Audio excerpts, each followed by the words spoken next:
But I'm going to start off with requests people made last week. And I'm going to see if I can bring in a few other little pieces of requests in the back of my head. And we started off with the place in Buddhism of faith, devotion, and devotional practices. And those of you who've known me a long time know that I don't really encourage such devotional practices too much. Certainly that in my early years I started those devotional practices, lots of bowing and chanting.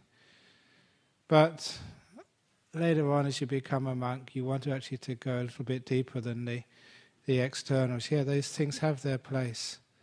And to show you how devoted I was when I was about to become a monk, I was still staying in London, just waiting for, I went to the Thai temple. Many of you know the reason I decided to become a monk in the Thai tradition was I went to all the different monks who were teaching in London at the time. There were Tibetan monks, there were Zen monks, there were Sri Lankan monks, there were Thai monks, there were Burmese monks, Chinese monks, and it was the Thai monks who smiled the most.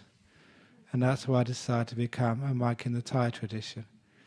It's simple, just logic, reason.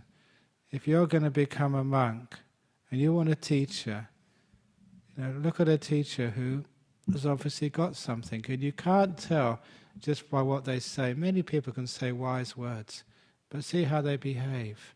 See if they really are happy. See if they really have let go of a lot of difficulties and problems and suffering in life. And from that time on, I've advised many people here and other places, please, never be a disciple of a miserable teacher. If they can't fix up their own happiness, they can't fix up yours.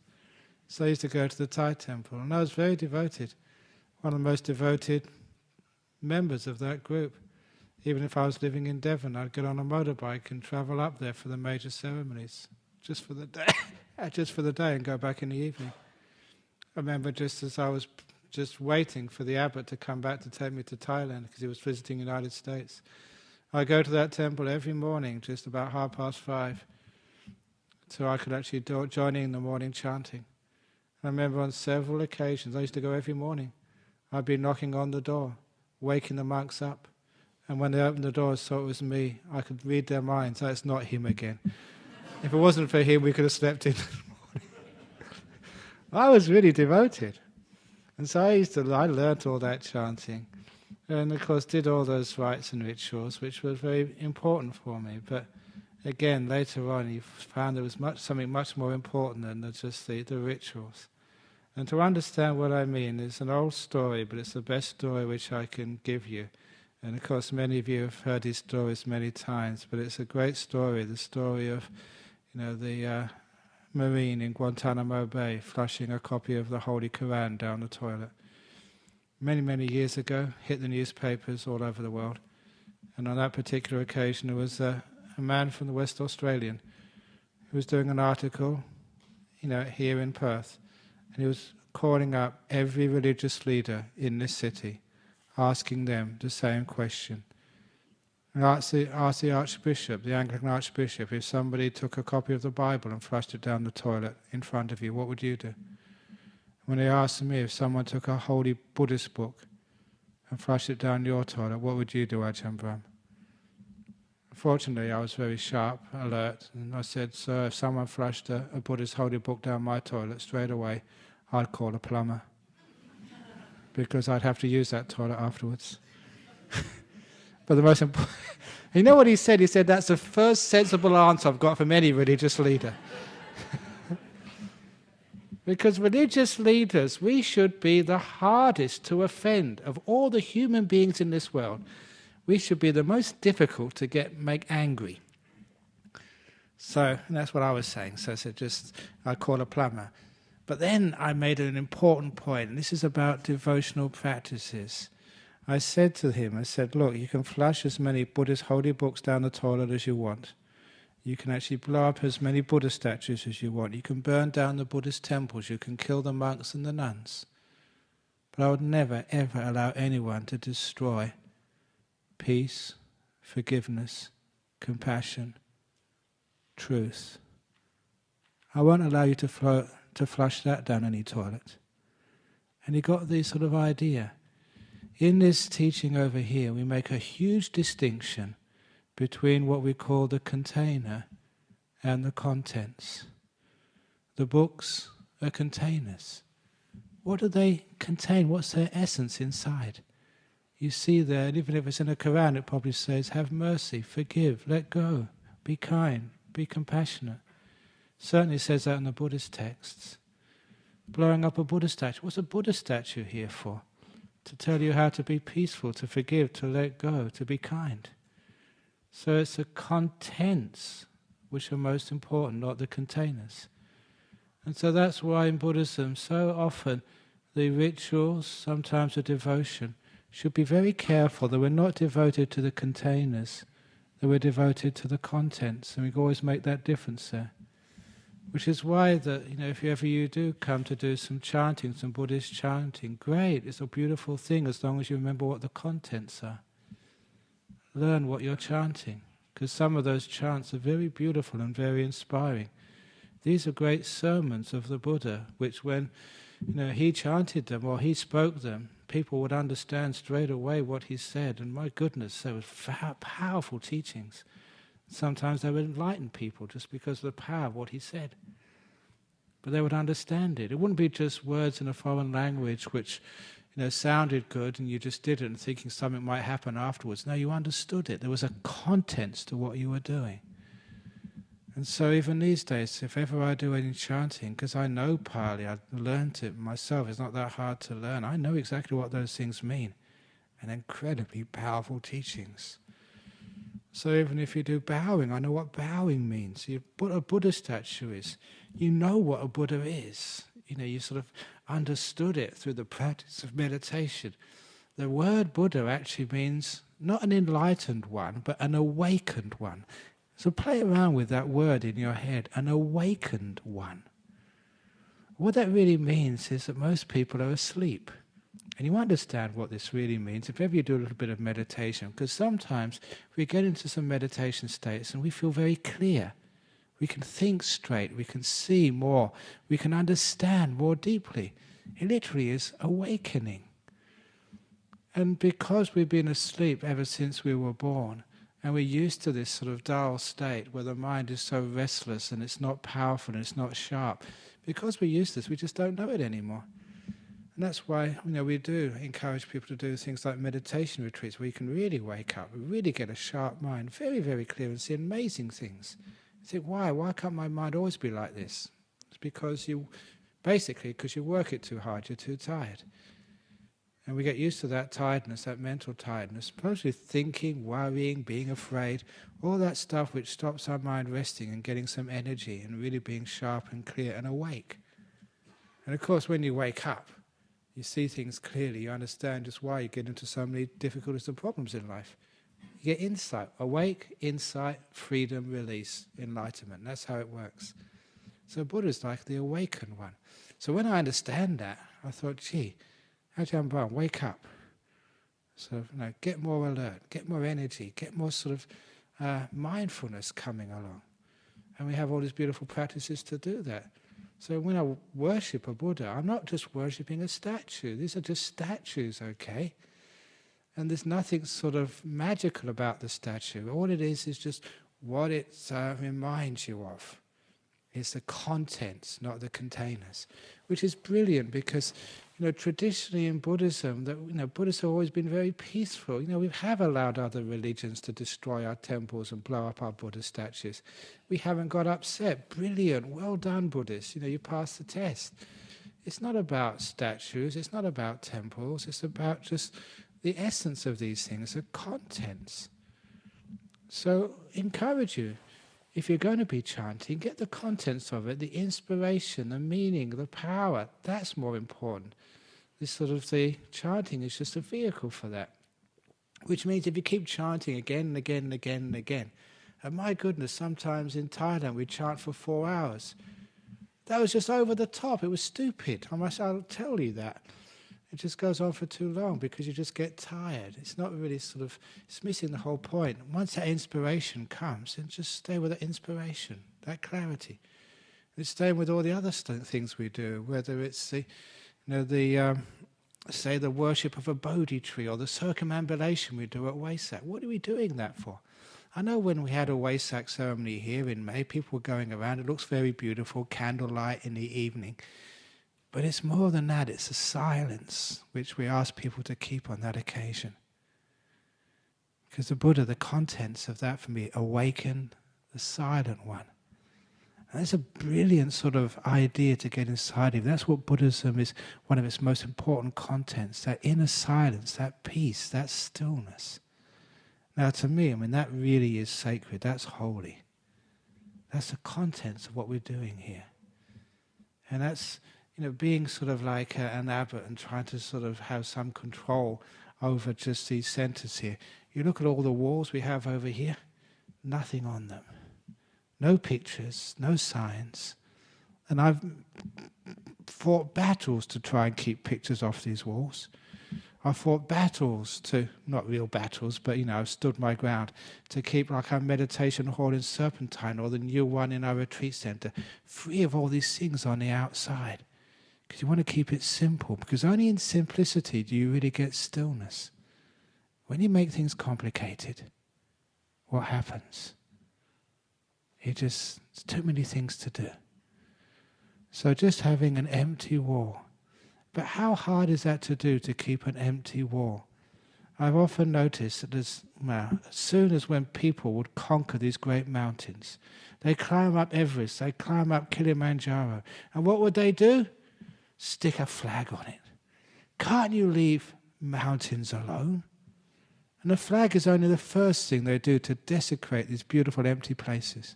After the flag comes the restaurant. Oh my goodness. You have these beautiful, and not even these days, not even restaurants nowadays, the TV tower on all these great hills. So can't we leave things alone? Can't we just have an empty wall? Can't we have a room in your house which is empty, which is silent, a shrine to simplicity and stillness and freedom? Look, I don't know how many things you've got in your room. When you go home, how easy is it to walk around your room? Or how often do you have to walk around things? Just, you can't even walk in a straight line. You have to zigzag around all the stuff you have in your room and your house. What have you got that there for? Certainly a house, okay, but in a religious place, it should be as empty as possible, as simple as possible, comfortable, but without the chandeliers of dripping, crystal, no gold, no beautiful marble, but keep it very, very simple and clean, because it's a symbol. It's pointing to just the contents of this path: simplicity, stillness, and freedom. So all the devotional objects are there for a purpose. Unfortunately, that people, Buddhism is a new religion coming to Australia, coming to the West, and people are just too believing. And this is really a strange thing to say to Westerners, because sometimes we always think the Westerners are very critical, but you can be a little bit even more critical and questioning. Because again, this is an important content of Buddhism. Question, ask, challenge. If you don't believe it, great, push it aside. One of the great teachings which I had from the time of the Buddha, when the Buddha gave a sermon and then he asked his right-hand monk, Sariputta, he's supposed to be the wisest monk next to the Buddha, and said, "Do you believe what I've just said, Sariputta?" And Sariputta said, "No, I don't believe it." Now that's a disciple contradicting his teacher. And what did the Buddha do? "Well done, Sariputta. I'd rather have someone who doesn't believe what I say, who questions it because haven't experienced it yet, than people just believing what I say just because I said it." So this was really the devotion which, when I saw that in Buddhism, I thought, that's what I'm really going to be devoted to. Just this method, not the teachings themselves, but actually the method of questioning, investigating, asking, being honest to oneself, honest to experience, honest to life. And that type of devotion, I saw that in one of the most beautiful teachings just before the Buddha passed away. When people knew the Buddha was about to die and they were giving him all these gifts. In those days it was traditional, the candles, flowers and incense gifts. It was a traditional way of showing your devotion to a Buddha.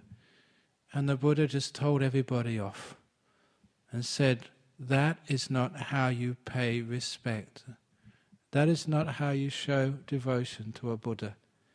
He said, you show devotion to a Buddha by practicing all the teachings which he gave you. You show devotion by keeping precepts, by being kind, by being still, by being peaceful. It's that inner devotion, the real devotion, not just to the externals, not just to the containers, but to the contents of the path. And the reason he said that is because that really works. Yeah, you can bow down and be the most beautiful prostrator in the whole of Australia. We could do contests and have bowing contests and have a panel of monks and nuns just judging who does the best bow. You might see there's many different types of bows. The Tibetans do the full prostration. Sort of the Theravadas just do the 5-point prostration. Just the arms, the legs, or the whole calves, and the head. And I've seen some people do the prostrations. I think the experts on this are the Cambodians. They're supposed to bow 3 times. They sit there, that's 3, just with their hands. It's very quick, very simple, and it doesn't really take much time. But it doesn't really matter what they're doing. What's important is why you're doing it. What's actually inside your heart when you're doing these devotional practices. Yeah, do them. But also understand the contents of why you're doing this. I was trained by Ajahn Chah. Whenever I go into a room, I bow. When I leave, I bow. Even except for my toilet. When I go into my room, I bow. When I leave, I bow. You know what I do that for? It's not a ritual. So I can stop myself.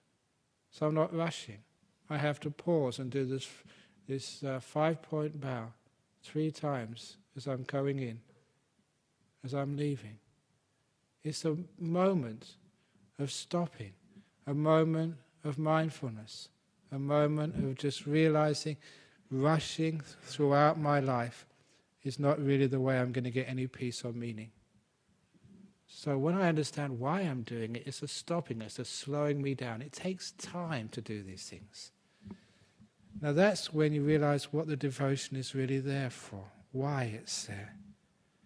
And when you understand why that devotion is there, it's a training, an understanding, an opening of the mind, and a slowing down of the mind, an awakening, then many of the rites and rituals now have meaning. You can devote yourself to that chanting, you can devote yourself to that bowing, you can devote yourself to offering things once you know the meaning. But before then, please restrain yourself from all this bowing. Restrain yourself from the chanting. Don't just do it because other people do it. Understand why, first of all. And then it has proper meaning. And then you are a real Buddhist. Even keeping precepts. I have to say this because where I grew up, Buddhism as a monk, Buddhism had been there for such a long time that people knew the rituals but they'd forgotten the meaning. And I think, people in Sri Lanka and Burma, some of it is the same over there. They do all this chanting, they do the bowing, they do the offering, but I not understand why. Why are we doing that for? It's just because your grandmother took you to the temple and you did that. And sometimes they ask me, just what are we doing this for? Unfortunately, as a monk, because I've asked the questions, I can actually tell them, and it has meaning. It means we have a path which is powerful, because a path without meaning, a path which is just a superstitious ritual, even you may be devoted to it, where does it lead? Our devotion can go to so many different paths in our modern world, so many different religions, sects of religions, subsects of religions, and no religions. And people show so much devotion to those particular paths. And you just got to be amazed just how devoted they can be, sometimes giving their life to such a cause. But then you ask them why. What are you doing that for? Is it really going to be beneficial to you and others? And I think many of you have seen some devotion to paths which actually can be quite harmful. And the very best, they don't really just give much benefit. So we want a devotion to something which is very, very useful. So all of the things you ever see in a Buddhist temple, before doing them, ask why. Get a good answer. There are good answers to all these rituals, which we do. Even just if it's just encouraging people. Even this chanting. Sometimes people, even some of my monks, say, what are you doing that chanting for? It doesn't work. I say, my goodness, it does work. I've seen it work. It is powerful. But it's only really powerful, this chanting, if it's coming from someone who's focusing their mind. It's not the chant. It's the person who's doing it has the power. It's just the power of the mind. You can focus your mind and have huge amounts of power. Never underestimate the power of the human mind when it's been well trained. So I've had some amazing effects with chanting. Look, people also ask for some psychic powers, if I could talk about some psychic powers this evening, because people love these sorts of stuff. You all know that last Sunday we had our entry to the range retreat down at Serpentine. And once again, it was a sunny day. Every time it seems we do this entry to the range day, even though it's in the height of winter, July, a nice sunny day. And I told people, look, it's going to be a sunny day, but when you guys all go, it's going to rain. And it hasn't stopped raining since last Sunday. And you might think, oh yeah, that's just coincidence. But how many times has it happened? And I must mention, look, one of the most, and many of you were here, one of the most amazing and obvious, really dinky-die, 100%, you can't sort of explain it otherwise, events was when we had our 30th anniversary of our Buddhist Society of Western Australia, and some of you were here when that happened. We had it in Supreme Court Gardens. It was a Sunday. It was the full moon day of May. Wesak Day, the holiest day in the Buddhist year. And when we started, our committee started talking, shall we do something on our 30th anniversary? It's just my nature. I'm a Leo. It's my birthday in a week or two's time. Leos like doing things big. If you're going to do it big. So they wanted actually to get the South Perth foreshore. I said, come off it, that's South Perth. Let's get the centre of town, Supreme Court Gardens, centre. Let's make it big. Forget about the money, we'll get it somewhere. So it was no expense spared. We got the Supreme Court Gardens, hired a huge amount of stuff, got that time Premier Jeff Gallup to come along, a couple of ambassadors, a big event. And you wouldn't believe just how much time and effort that took to organise. When I woke up in the morning, rain, heavy rain, the forecast, more rain, a storm warning. A heavy storm was to hit Perth about 7 p.m. when we're going to start our ceremony out in the open. Now, some of you were here. I remember one of my monks, he came up to me and said, Ajahn Brahm, you're being stupid. Look, I respect you, but it's raining. You just can't do it. 3 times the Premier's office called me. Are you cancelling? 3 times I say, of course not. Even when we went to the Supreme Court Gardens, it was pouring down with rain. And one of the fellows here, he knows who he is. He used to be a sailor. And he also took me aside. He'd been on ships all his life, and he said, look, I've seen the barometer. It's going down. A storm's coming. I know it's happening. Cancel. No. And I was the only one who just said, look, it's going to be okay. And of course, what happened? I'll never forget this. This lady is dead now, but I remember her coming in to the tent where I was rearranging the chairs, crying. You must come out. You must come out now. Not only had the rain stopped, but the clouds had parted, and you had the full moon out, dry and beautiful. We did the ceremony. Didn't rain. It was a slight sort of mini shower for about a minute, but it was dry. We did the ceremony. It was a great success, but not many people came. You know why? They told me afterwards, to the east, to the west, to the north, to the south, around the city of Perth, it was pouring down with rain. Trees were being uprooted. And they couldn't believe we did the ceremony. After we finished, it poured down with rain. Supreme Court Gardens was under 2 inches of water the following morning in the newspapers. The freeway flooded and was closed. That's how heavy a rainstorm it was. And people here in Perth know what I'm talking about. We got an email from the person who hired the tents and other equipment. The email said, we don't know who this Ajahn Brahm is, but can you please ask him who's gonna win the horse racing today? That's how impressed they were. There was Channel 31, it was the only news team there. I always remember the reporter coming around with me, filming, saying, this is weird, this is weird, this is weird. Now that's not superstition, because many of you were there and you saw that.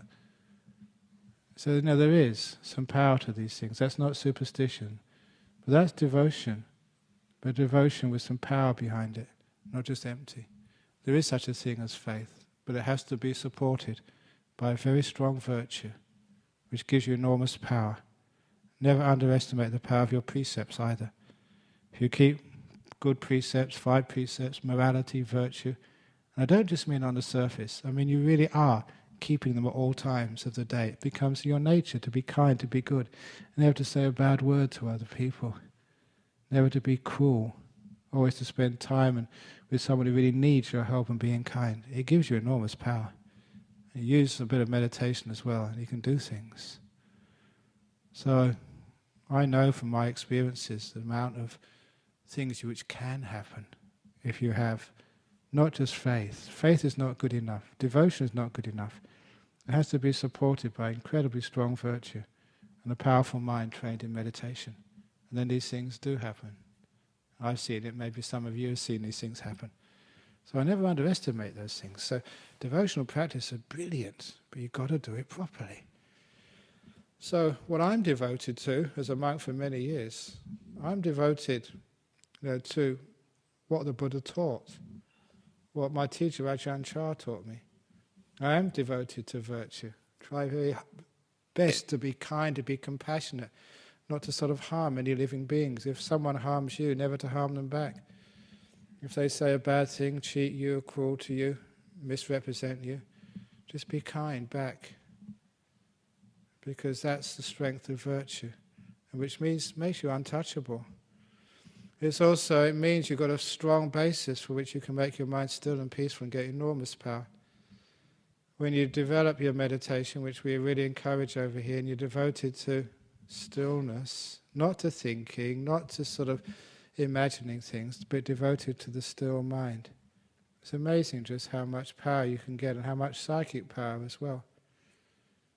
When the mind is still, it builds up energy.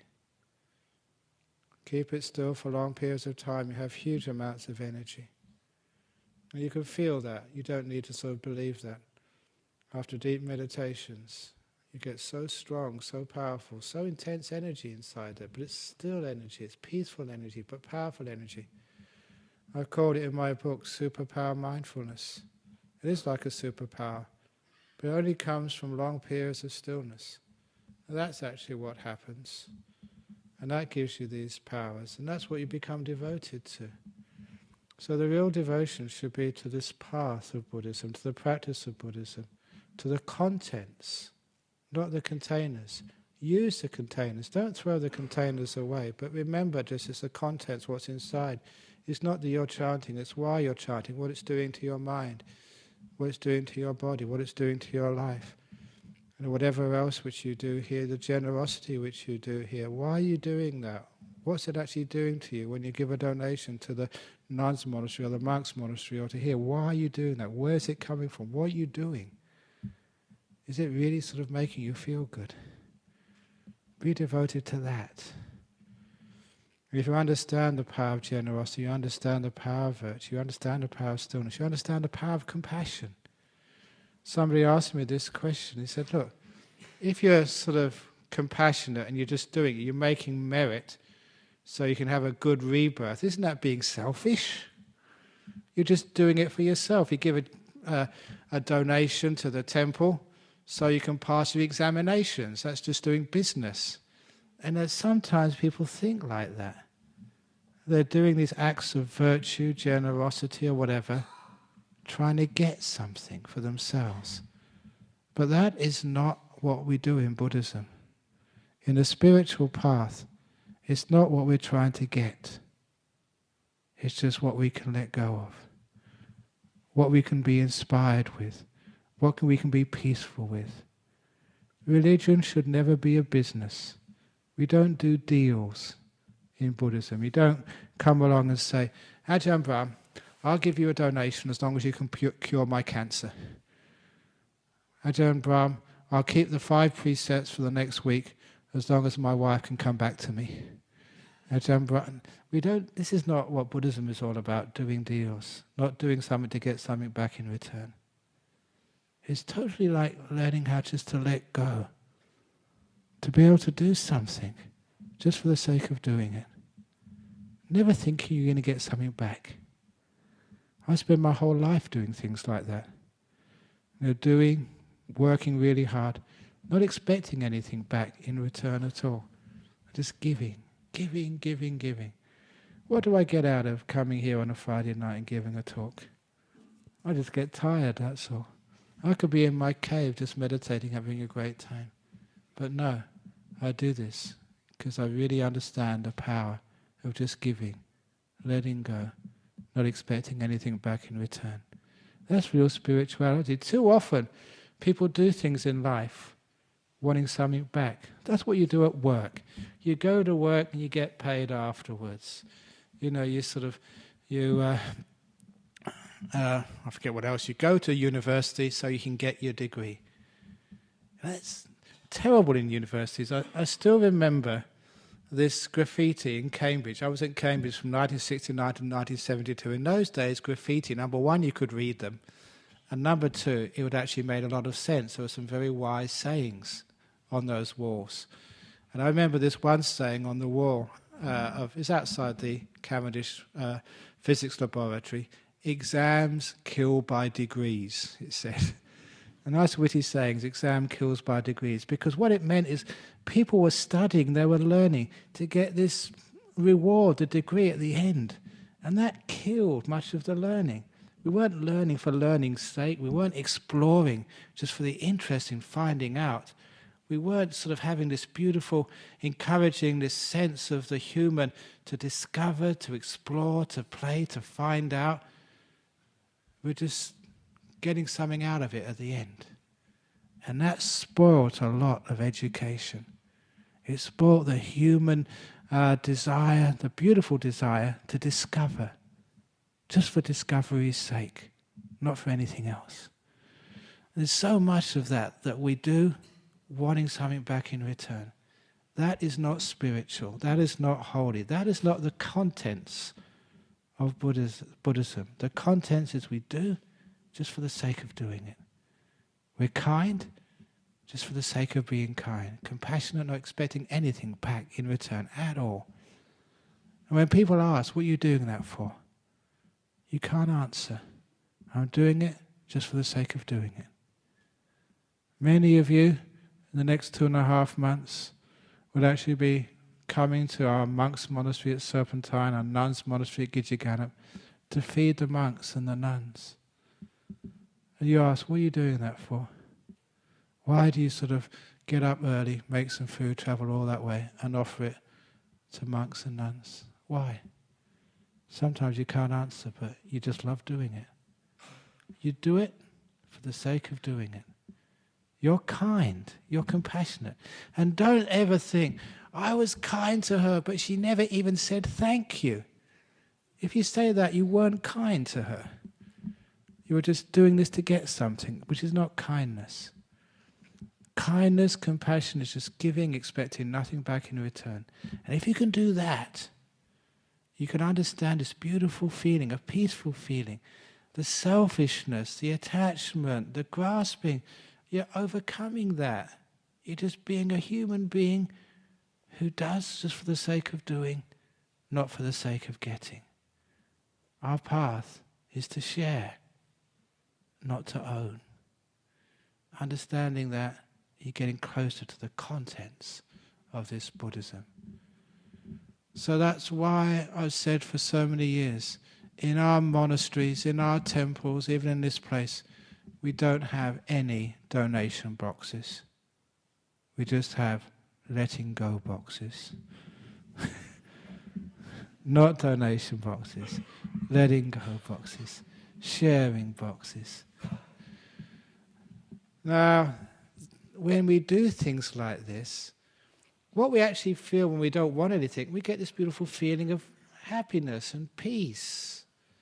It's like, I'm moving on now from the devotional practices. People say if you do this, then you'll be happy in this life and you maybe go to heaven in another life.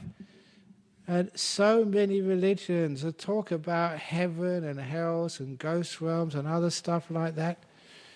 And do you really have to believe that?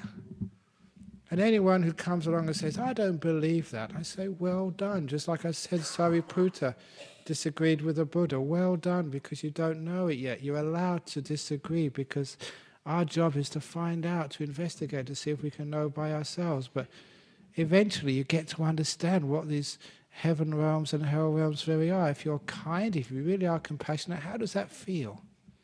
Immediately you do that.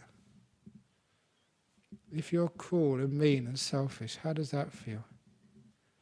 A lot of time, if people were a little bit more mindful and reflectful about the immediate results of their actions and their speech, straight away would be a much kinder, more soft, more peaceful beings. There was this old story this was a Zen story of a woman who was always getting angry, and she went to her monk saying, can you please help me not get angry, because afterwards I create so much misery and upset to my friends and relations. I always get angry at them, and I don't want to get angry, but I can't stop myself. And the monk noticed that she was very, very well-dressed and well sort of groomed woman. She was obviously very vain. She really cared about her appearance. So he said, all you need to do, madam, is carry around a mirror with you. Put it in your handbag. And the next time you get angry, take the mirror out and put it in front of your nose and have a look at yourself. And she was faithful enough, she did that. The next time she started shouting at somebody, she remembered to get the mirror out, she put it in front of her face. Ah! She was so shocked at what she looked like. She never realized she looked like that. Not all the makeup in the world can't make an angry woman look beautiful, let alone an angry man either. You look like monsters. And so she was so upset at what she looked like that from that time on she never got angry again. So the story went. I don't believe that for one moment. But it must have had a deeper meaning. And obviously that was how it was told to me. But again, I didn't want the container, I wanted the contents. What does that really mean? That was just meaning the mirror of mindfulness, like reflection. Next time you get angry, how do you feel? Hold a mirror of mindfulness up to your mind, and how do you feel inside? What's it like when you're angry at somebody? Your mind is like a monster. Your mind is like a crazy person. If you see that enough times, you won't get angry anymore. What am I doing this to myself for? When you realize how it feels, that little bit of reflection, that sort of looking inside yourself instead of just getting lost in the anger, is enough to stop it after a while. You don't want to feel like this anymore. It's really, really painful and ugly and terribly unpleasant. So things like that is actually what stops you. Because that feeling of anger, that is hell. That's what it's like. And this is like hell in this life. The heaven in this life. You know what that's like. When you've just been really kind to someone, you've done something really good and wonderful. You really have sort of, let someone in front of you. When you're going home, you've been kind, you've been gentle, you've been good. You've forgiven someone who it's really hard to forgive. If you've been really, really kind, you actually feel like you're in heaven. Now, what that does, it means in this life you can get an understanding of what happens to you after you die. What actually is heaven realms? What are hell realms? And one of the things which I realized after so many years of meditating, look, these realms aren't realms which are prefabricated and waiting for you to go in. Just like many people who create their own homes in this life, you create your own heavens and hells. As you do in this life, so you do after you die. This is not pre-created for you. It's not some other being makes these places. You make those places. This is a great difference between Buddhism and many other religions.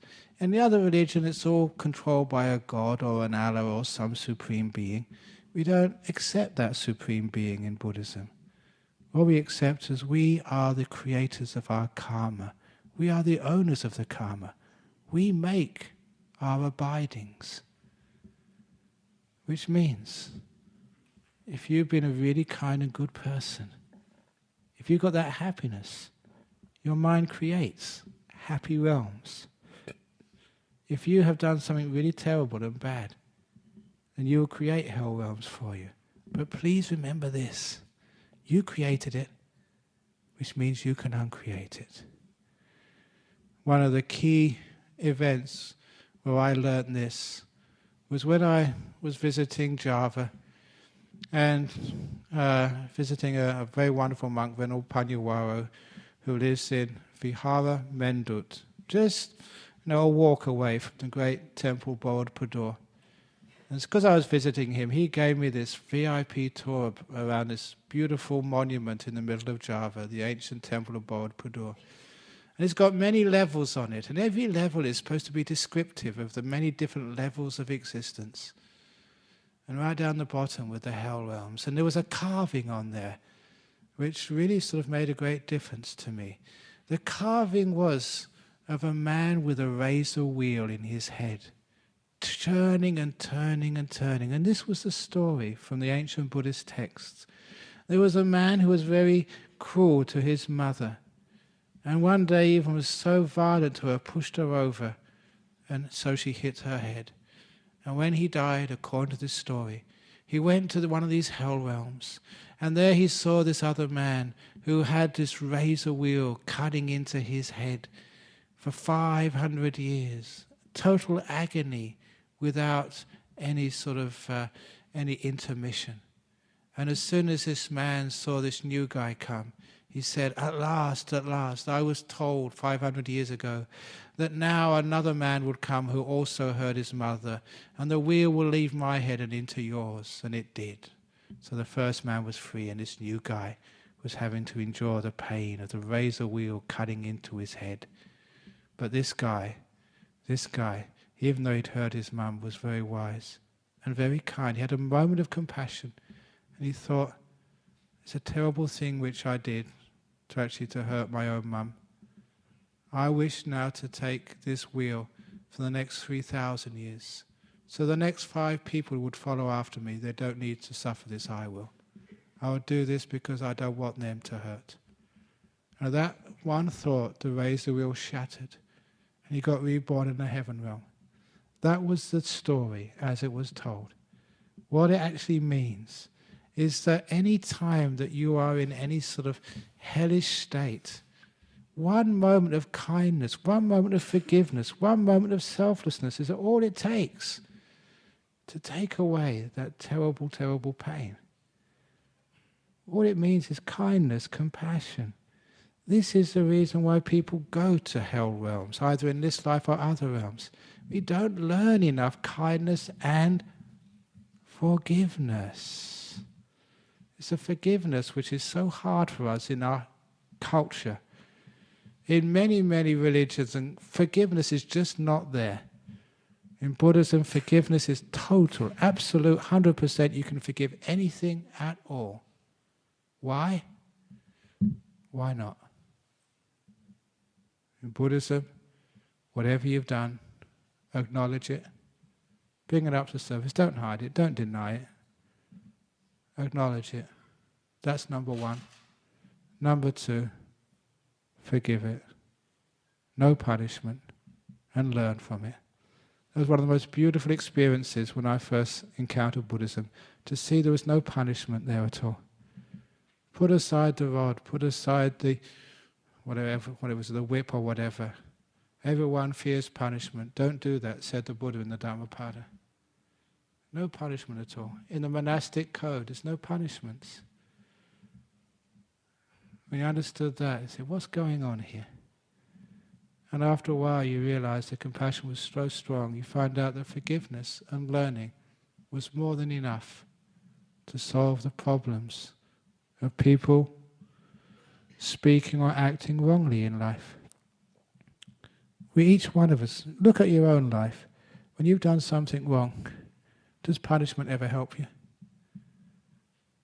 Instead, understand what you did. Acknowledge it, don't deny it. Learn from it. Never put yourself in that situation where you have to act like that again. Have strategies, coping strategies, whatever, so you don't have to be cruel and hurt someone. Learn from it. And that, said the Buddha, is how we grow spiritually. Acknowledge, forgiving, learning. You know what we call it here in West Australia? AFL code. AFL, acknowledge, forgive and learn. And that was the heart of the Dhamma, heart of Buddhism. That was the container. Sorry, that was the contents. When I saw things like that, I realized, look, you can forgive anything, especially forgive what you've done. What forgiving what you've done, what that really means, is in that story in that book which I wrote, opening the door of your heart to yourself. Whatever I've ever done, including all the bad, terrible stuff, as well as the good stuff, I acknowledge the whole lot. I bring it up. I don't hide anything. Then I forgive it. No punishment, amnesty. And I learn from it. You learn to be a better person. You learn from those mistakes and also from the good things you've done. That is growth. That is so powerful. Whenever I made a mistake in Thailand, Ajahn Chah would never punish me. He'd just laugh. He thought it was so funny how these so-called intelligent people from Cambridge University acted so stupidly. And he only had 4 years at school, and he was so much smarter than I was. So much for Western education. But he would laugh when you did something stupid. A good example, that we go on his arms round without any shoes on. We come back with just cuts and bruises on our feet. And he said, you Westerners have got stupid feet. It's a great way of putting it, because we were thinking all the time on these great sort of theories of Buddhism. We weren't at all mindful of where we were putting our feet. We had stupid feet. And he was absolutely correct. But he would never sort of punish us. He would just teach us. Yeah, acknowledge you've been stupid. Don't punish yourself. Learn from it. Don't do it again. Enough. And that sort of teaching understands what hell and heaven are and the way out of hell. You can make a hell for yourself at any time. And people do. Why?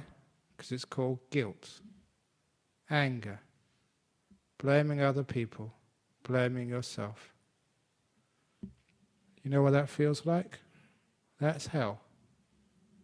You can escape any time just by acknowledging they've made a mistake. You've made a mistake. Please forgive. No punishment. No shouting. No blame. But please, for goodness sake, learn from it. So those of you who are having difficulties in your relationships, stop blaming, for goodness sake. No, you're not perfect. They're not perfect. You make mistakes. So if you're going to keep blaming the other person, you're just going to sort of lose sleep. You're going to feel bad. You're going to lose all that sort of that love, that ability to share with another person. You're ending up going to go and see a divorce lawyer. And it's going to happen again the next relationship you have. You just really don't know how to live with another person. Just blaming, anger, or guilt. Guilt, guilt, guilt. People are asking me another question about divorce in Buddhism. If it does happen, you are separated, please don't blame your ex-partner. It just didn't work out, that's all. It's impermanent. It's just like that story that Ajahn Chah would hold up a glass. See this glass? He'd say, can you see the crack in it? And I believe him, I look for the crack, and so I can't see a crack. I thought Ajahn Chah was cracked by saying things like that. And he said, it's microscopic, he said. You can't see it, but it's there, because one day you're going to drop this cup, this glass, and it's going to shatter, or someone's going to kick it, and it's going to break. And a microscopic crack will open up. We call that, it's fragile. He said, because it's got a crack in it, because it's fragile, that's why you have to care for this cup. But when it does break, it's just its nature. But in the meantime, because it's fragile, that's why you have to care. And he said, if it was made out of plastic, you wouldn't need to care for it. It was going to last forever. No need to care. Kick it, throw it around, who cares? It's unbreakable. Because you know relationships are like this cup. Your relationship right now has got a crack in it. A microscopic crack. One day it will open up, your relationship will end. We know that, it's impermanent. But because it's fragile, that is why we care. That's why we put that effort and energy and love into our relationship. Because it is fragile. So when it has broken, you realize, yeah, that was true. It was fragile, it's broken, it's ended. But I gave it my best. No one's to blame, it's just human beings, that's all. Don't feel guilty. Don't feel angry. That's just creating hell at the end of a relationship. Instead, we've given our best. The end of a great concert. The end of a talk. The end of a movie. Oh, it was a great movie. I had a wonderful time. It's finished now. There's always another movie coming next week. So don't get angry and upset and blame. It's no one's fault. It's just life. It's like getting angry when somebody dies. What do you mean getting angry at somebody who dies? Whose fault is it? No one's fault. This is what happens. We live, we die. We come together, we part again.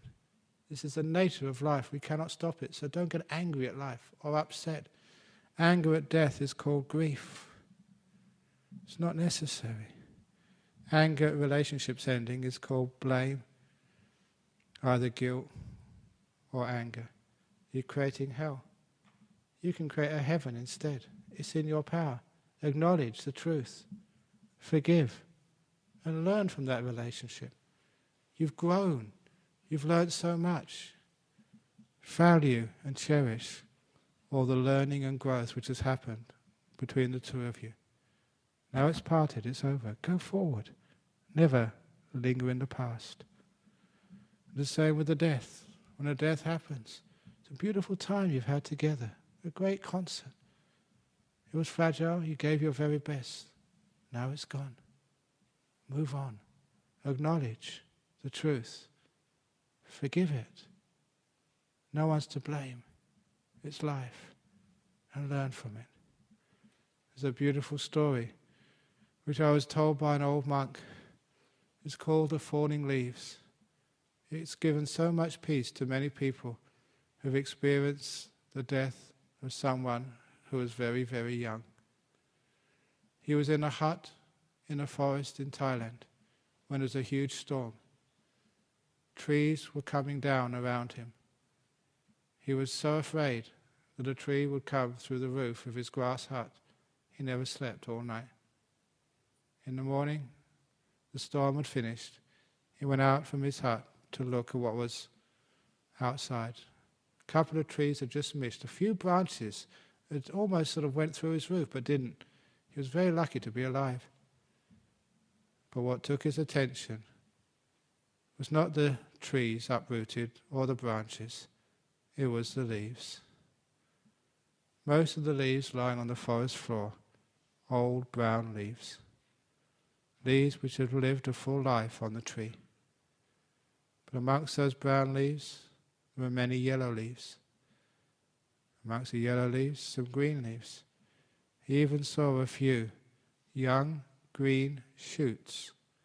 You know that really bright green colour, which meant that they'd only shot forth the day before. They too had been torn off the tree and lay dead on the ground.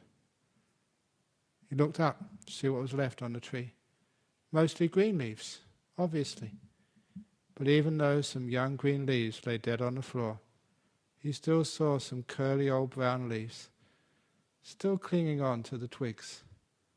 Curly old brown leaves, they hadn't come off from the storm, they were still there. He smiled just like human beings. When the storms of death come through our community, yeah, they usually pick the old brown leaves, but they also pick a few green leaves and young green shoots too.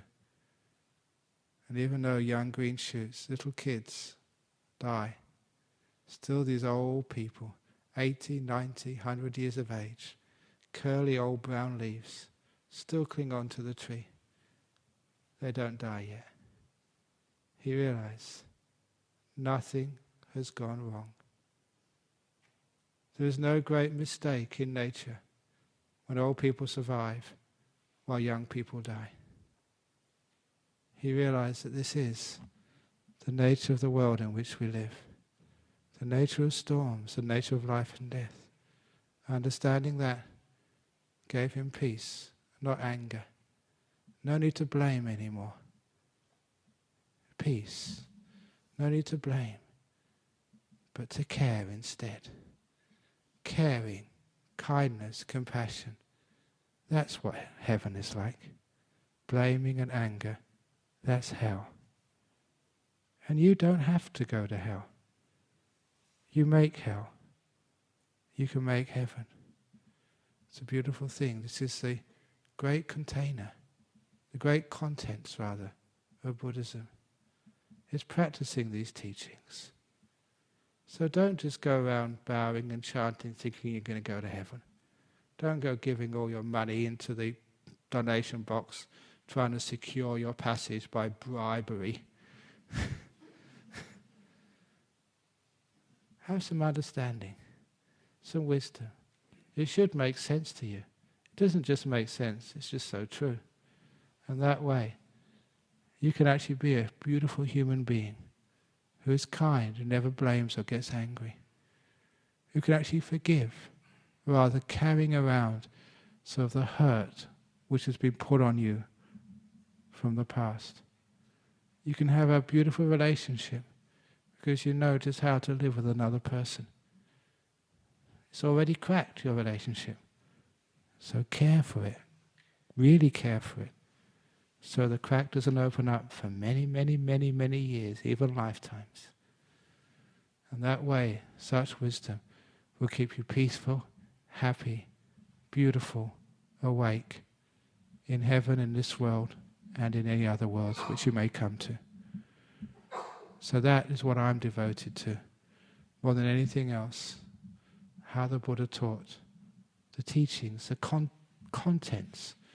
Where is actually inside of all these talks and all of these symbols and all of these practices? What's inside of them? The contents. Understand the contents, be wise to those contents. Then you know what you should really be devoted to. Thank you for listening.